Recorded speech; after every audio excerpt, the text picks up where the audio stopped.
ചെറിയൊരു മാനസിക പ്രയാസത്തോടെയാണ് ഞാൻ ഈ വീഡിയോ ചെയ്യണത്. ഒരുപാട് ആലോചിച്ചു ചെയ്യണോ വേണ്ടിയോ എന്ന്. എന്നിരുന്നാൽ പോലും ഒന്ന് രണ്ട് കാര്യങ്ങൾ പറയണമെന്ന് തോന്നി, അതുകൊണ്ട് ചെയ്യണം.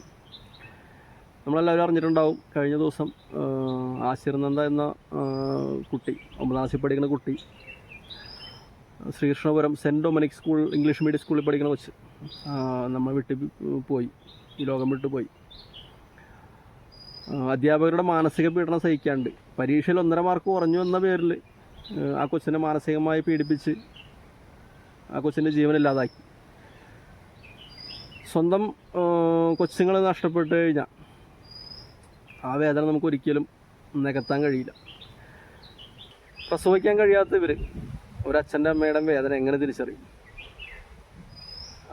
അവർക്ക് അഗാധമായ ദുഃഖമുണ്ട്, പ്രാർത്ഥിക്കാമെന്ന് പറയുന്നുണ്ട്. ആരോടാണ് പ്രാർത്ഥിക്കണത്? ഏതപ്പനോടാണ് പ്രാർത്ഥിക്കണത്? ഈ അപ്പൻ ഈ ജീവൻ തിരിച്ചു കൊടുക്കുമോ? ആ കുഞ്ഞിനെ നഷ്ടപ്പെട്ട അച്ഛൻ്റെ അമ്മയുടെ വേദന ഇല്ലാതാകുമോ? ഈ ജീവിതാവസാനം വരെ അവരിനി ആ ഒരു വേദനയിൽ ജീവിക്കണ്ടേ?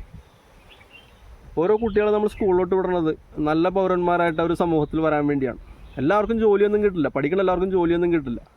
അവർ സ്കൂളിൻ്റെ നിലനിൽപ്പിന് അല്ലെങ്കിൽ ആ ഒരു സ്കൂളിൻ്റെ സ്റ്റാറ്റസിനൊക്കെ വേണ്ടി കുട്ടികളെ മാനസികമായി പീഡിപ്പിച്ച് ആ കൊച്ചുങ്ങളുടെ ജീവനില്ലാതാക്കിയാണ്. കുട്ടികളെ ഒരിക്കലും മാർക്കിൻ്റെ അടിസ്ഥാനത്തിൽ ഒരിക്കലും അവരെ വിലയിരുത്താൻ കഴിയില്ല. അവർക്ക് മറ്റു പല കഴിവുകളുണ്ടാകും. അവരോട് കാര്യങ്ങൾ വേണ്ട രീതിയിൽ സംസാരിച്ച് അവരെ മാനസികമായി ധൈര്യപ്പെടുത്തുകയാണ് ശരിക്കും അധ്യാപകർ ചെയ്യേണ്ടത്. വിശ്വസിച്ചാണ് ഓരോ അച്ഛനും അമ്മയും കുട്ടികളെ വിശ്വസിച്ചാണ് അധ്യാപകരെ ഏൽപ്പിക്കുന്നത്. അവരിതുപോലെയുള്ള കാരണം ആ കുട്ടിയുടെ ജീവൻ നഷ്ടമായില്ലേ? ഇവർക്ക് എന്തറിയാം? കാരണം ഈ അധ്യാപകർ അവരുടെ കാര്യങ്ങൾ മാത്രമാണ് നോക്കുന്നത്.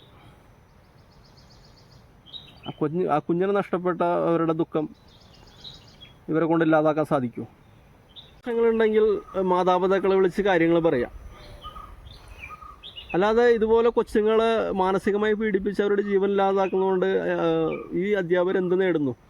അവർക്കല്ലോ നഷ്ടം. അവർക്കെന്താ നഷ്ടമുള്ളത്? അവർക്കൊന്നും ഒരിക്കലും പ്രസവിക്കാൻ കഴിയില്ല. ഒരു കൊച്ചിനെ വളർത്തി വലുതാക്കണതിൻ്റെ ബുദ്ധിമുട്ട് എന്താണെന്ന് അവർക്കറിയില്ല. അത് ഒരു കുട്ടി നമുക്കുണ്ടെങ്കിൽ മാത്രമാണ് അതിനെപ്പറ്റി പറയാൻ കഴിയുള്ളൂ. ആ വേദന എന്താണെന്ന് അറിയണമെങ്കിൽ സ്വന്തമായിട്ട് നമ്മൾ ജന്മം നൽകിയൊരു കുട്ടി നമുക്കുണ്ടായിരിക്കണം. എന്നാൽ മാത്രമേ നമുക്ക് അതിൻ്റെ വേദന മനസ്സിലാവുകയുള്ളൂ. എന്തോരം പ്രതീക്ഷയോടുകൂടി വളർത്തിക്കൊണ്ടുവന്ന കൊച്ചായിരിക്കും. ആ കൊച്ചിൻ്റെ ജീവൻ ഇവരുടെ ഒരു നിസാര പിടിവാശി കൊണ്ട് നഷ്ടപ്പെട്ടു പോയി. ഒരിക്കലും അധ്യാപകർ ചെയ്യാൻ പാടില്ലാത്ത കാര്യങ്ങളാണത്. അധ്യാപകർക്ക് എന്തെങ്കിലും അങ്ങനെ അവരുടെ രീതിയിലേക്ക് എന്തെങ്കിലും ബുദ്ധിമുട്ടുണ്ടെങ്കിൽ അവർ കാരണന്മാരെ വിളിച്ച് അല്ലെങ്കിൽ മാതാപിതാക്കളെ വിളിച്ച് കാര്യങ്ങൾ സംസാരിക്കുക, ബാക്കി എന്താ നടപടി എന്ന് വെച്ച് ചെയ്യുക. അല്ലാതെ കൊച്ചുങ്ങളെ ചവിട്ടുകയും ഇതുപോലെ മാനസികമായി പീഡിപ്പിക്കുകയും ചെയ്ത് അവരുടെ ജീവൻ ഇല്ലാതാക്കിയല്ലേ ചെയ്യേണ്ടത്. അധ്യാപകരുടെ പിടിവാശി മൂലം ഇനിയെങ്കിലും ഒരു കൊച്ചിൻ്റെ ജീവൻ നഷ്ടപ്പെടാതിരിക്കട്ടെ. അവർ മാനസികമായി നിങ്ങൾ ധൈര്യം നൽകൂ. പഠിക്കണവർ പഠിച്ചോട്ടെ. പഠിക്കാൻ കഴിയില്ലാത്തവർക്ക് ഈ നാട്ടിൽ ജീവിക്കണ്ടേ? ഇന്നത്തെ വിദ്യാർത്ഥികളല്ലേ നാളെ ഈ സമൂഹത്തിൽ നല്ല വ്യക്തികളായിട്ട് വളരേണ്ടത്. അവരുടെ സമൂഹം. മാതാപിതാക്കളും ഒരുപാട് ശ്രദ്ധിക്കാനുണ്ട് ഇതിൽ. എല്ലാം അധ്യാപകരുടെ ഏൽപ്പിച്ചിട്ട് കാര്യമില്ല. നിങ്ങൾ നിങ്ങളുടെ തിരക്കുകളെ കുറച്ചൊക്കെ മാറ്റി വെച്ചിട്ട് മക്കളുടെ കാര്യം ശ്രദ്ധിക്കണം. ടീച്ചേഴ്സ് ആയിക്കോട്ടെ, മാതാപിതാക്കളായിക്കോട്ടെ, അവർ ചേർത്ത് നിർത്തുക. അവർ പ്രശ്നങ്ങൾ ചോദിച്ച് മനസ്സിലാക്കുക. എന്തും അവർക്ക് നമ്മളോട് പറയാനുള്ള സ്വാതന്ത്ര്യം നൽകുക.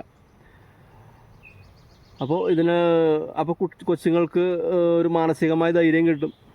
ഇത് പറയാൻ ആരെങ്കിലും ഉണ്ടല്ലോ എന്നുള്ള ചിന്തയുണ്ടാവും. ഇനിയും ഇതുപോലുള്ള കുട്ടികളുടെ ജീവൻ നഷ്ടപ്പെടാതിരിക്കട്ടെ എന്ന് ആഗ്രഹിക്കുകയാണ്.